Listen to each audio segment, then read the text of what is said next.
Assalamualaikum semua, murid-murid tahun 6. Jadi untuk kelas hari ini kita akan tengok tajuk yang baru iaitu unit 11 yang bertajuk pengurusan data. Pembelajaran hari ini kita akan menggunakan buku aktiviti yang ada pada awak. Apa yang kita akan belajar pada hari ini? Yang pertama sekali kita akan tengok mentafsir data dari piktograf, carta palang dan juga carta pai. Yang kedua, kita akan menyelesaikan masalah harian yang melibatkan mode, median, mean dan juga julid. Okey, apa yang awak boleh buat selepas belajar pada topik ini adalah pertama, memahami cara mentafsir data ataupun kita faham maklumat yang dikeluarkan daripada tafsiran data kita, dan yang kedua, kita boleh cuba selesaikan masalah yang melibatkan 4 jenis pentaksiran iaitu mode, median, mean dan juga julid. Okey, apa maksud data? Data ni sebenarnya dia adalah sejenis maklumat ataupun dalam erti kata yang lain dia bilangan ataupun jumlah yang diperolehi melalui pemerhatian awak semua ataupun pemerhatian seseorang. Contoh maklumat ataupun data kita boleh tengok jualan kereta pada tahun 2020 ataupun bilangan murid di sesebuah sekolah. Okey, tafsiran data kita boleh melalui pemerhatian ni kita belajar untuk silibus tahun 6 ada 3, piktograf, carta palang dan juga carta pai. Jadi kita akan tengok satu-satu contoh apa maksud piktograf, apa maksud carta palang dan juga carta pai. Okey. Untuk piktograf. Okey, dalam tajuk piktograf ni kita akan nampak satu bentuk jadual yang mana dia ada gambar. Dekat jadual tu ada gambar. Jadi ini kita namakan piktograf. Piktograf ni dia wajib ada tajuk, dia mesti ada gambar ataupun bentuk yang sama dan juga petunjuk untuk setiap gambar. Sebabnya gambar di sini ni tak bermaksud bilangan sebenar. Piktograf dia hanya bagi gambar untuk mewakili bilangan yang ditunjukkan pada petunjuk yang dekat bawah sekali. Dan piktograf dia mesti dalam bentuk jadual. Macam yang saya tunjukkan ni. Jom kita tengok soalan dia. Okey, yang pertama, bila dah nampak je soalan macam ni, bentuk piktograf, kita boleh terus kira bilangan sebenar di setiap bulan. Okey, dekat sini dia tunjuk bilangan telefon bimbit yang dijual pada setiap bulan. Iaitu 4 bulan sahaja dia bagi kat sini, Januari, Februari, Mac dan April. Jadi cara kiranya kita boleh kira jumlah setiap bulan dengan menggunakan operasi darab. Macam bulan Januari ni ada 5 telefon bimbit. So kita boleh buat 20 darab 5. Sebab satu telefon bimbit mewakili 20 buah telefon bimbit. Okey, tengok sini satu telefon bimbit, satu gambar, dia mewakili 20 buah telefon bimbit. Jadi dekat bulan Januari ni ada 1, 2, 3, 4, 5. Jadi saya darabkan 20 darab 5, jawapan dia 100. Begitu juga dengan bulan Februari, 20 darab 3 dapat 60. Mac 20 darab 4 dapat 80 dan April 20 darab 6 kita dapat 120. Jadi perlu tak buat bentuk lazim dekat sini, kalau nak buat boleh, tak nak buat pun tak apa sebabnya kita boleh congak saja. 20 ni umpama sifar 2, cuma kita tambah sifar saja dekat belakang. So kalau kita tutuplah sifar kat sini, awak akan 2 darab 5 akan dapat 10. Lepas tu tambah je sahaja sifar di belakang. Macam tu sahaja. Okay, jom kita tengok soalan yang pertama. Okay, saya hanya keluarkan saja jumlah sebenar. Piktograf tadi dah tak diperlukan sebab kita dah tahu dah jumlah sebenar dia. Okey, berapakah bilangan telefon bimbit yang dijual dalam bulan Februari? Jadi dekat sini kita dah kira dah tadi, iaitu 20 darab dengan 3 sama dengan 60. Jadi bila soalan yang melibatkan unit, awak kena tulis jawapan dia 60 buah telefon bimbit. Okay, soalan nombor 2, berapakah beza antara jualan telefon bimbit dalam bulan Januari dengan bulan Mac? Okey, kita dah tahu dah Januari ada 100, Mac ada 80 yang terjual. Jadi perkataan beza dekat situ melambangkan ataupun dia adalah kata kunci untuk operasi tolak. Jadi kita kena buat sedikit operasi. 100 tolak 80, awak akan dapat 20 buah telefon bimbit. Okey, soalan yang ketiga. Hitung purata jualan telefon bimbit dalam 1 bulan. Purata maksudnya kita kena tambah semua bilangan dan bahagi dengan berapa bulan data tu bagi. Jadi kita tahu kalau ikutkan kat sini Januari, Februari, Mac dan April ada 4 bulan. Jadi bilangan di setiap satu tu pun dah ada tersedia kat situ. 100 tambah 60 tambah 80 tambah 120. Awak boleh buat bentuk lazim dekat tepi ataupun congak sahaja. Jadi operasi tambah dekat sini jawapannya adalah 360. Jadi 360 ni kita kena bahagikan dengan 4 bulan lah. So dekat sini pun awak boleh terus buat operasi bahagi dekat sebelah kanan. Bahagi dengan 4. Jadi dalam CV 4 ada 36 iaitu nombor ke-9. Okay, kita bahagi macam biasa. Titik dan bawa turun sifar. Sifar tak ada dalam CV 4. Jadi terus tulis sifar dan tiada baki. Jadi jawapannya adalah 90 telefon bimbit. Okay, soalan yang keempat, dia tanya, soalan ni lebih kurang macam maklumat ni tak ada dalam jadual piktograf, tapi dia bagi maklumat dalam bentuk ayat. Bilangan telefon bimbit yang dijual dalam bulan Mei adalah 5% lebih daripada bulan April. Berapakah jualan telefon bimbit dalam bulan Mei? Okay.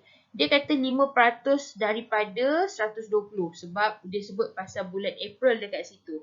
Okey, kena ingat 5%, peratus dia tak boleh terus darab dengan nombor biasa ataupun nombor bulat. Dia peratus dia kawan dengan kawan-kawan dia je, bentuk dia je. Dia tak boleh kawan dengan bentuk nombor bulat. Jadi kita kena tukarkan 5% kepada pecahan per 100 dulu. Dia jadilah 5/100 darab dengan 120. Jadi dekat sini kita selalunya akan menggunakan konsep potong-potong ataupun awak boleh darab dulu 5 darab 100.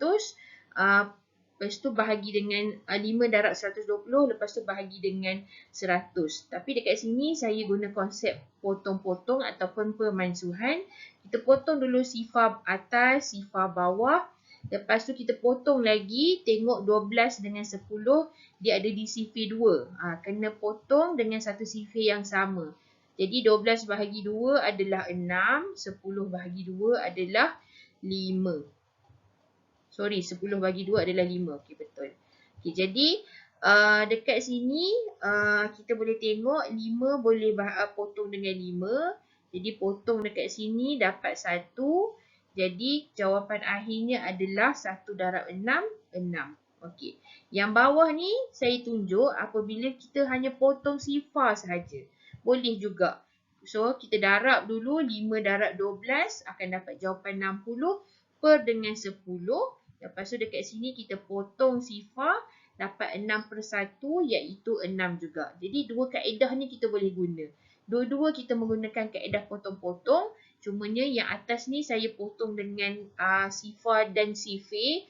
Bawah ni saya hanya potong sifar sahaja. Dua-dua jawapan ni kita boleh terima. Okey, so ini bukan jawapan yang terakhir. Sebab takkanlah dalam bulan Mei hanya ada 6 telefon bimbit saja dijual. So kalau kita tengok kat sini pun dia tulis lebih daripada. So lebih daripada ni maksudnya operasi tambah 120 tambah 6 dapat 126 telefon bimbit.